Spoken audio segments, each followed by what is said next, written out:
Bells rang throughout Vatican City following the death of Pope Francis. We now know the Pope died from a stroke and heart failure. He was 88 years old. He died on Easter Monday, one of the holiest days in the Catholic religion. ABC's Inez de la Cuartera is in Vatican City and shows us how the Pope is being remembered across the globe. Good afternoon, and reaction pouring in from around the globe with more than 1 billion Catholics now in mourning, many gathering in churches today to honor the Pope.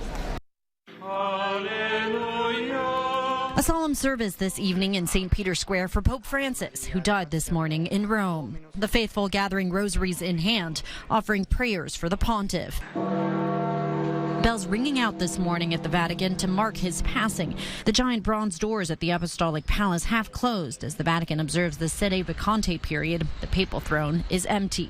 Mourners gathering to honor the leader of more than 1 billion Catholics around the world, including in his birthplace of Argentina.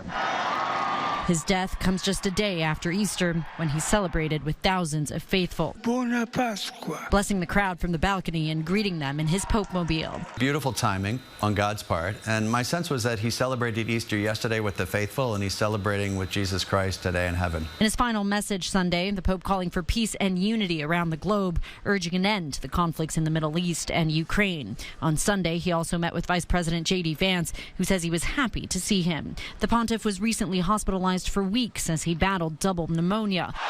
Pope Francis spent his life serving the church, making history as the first pope from Latin America and the first Jesuit. He's also credited with bringing a new wave of optimism into the Catholic religion. Also, it should be a reminder to all of us that it's important that we live this life well, because we don't know when this life will come to an end. Around the world are now making their way to Rome. They will first discuss funeral plans and set a date, and in a few weeks hold the papal conclave. Inez de la Cuartera, ABC News at the Vatican.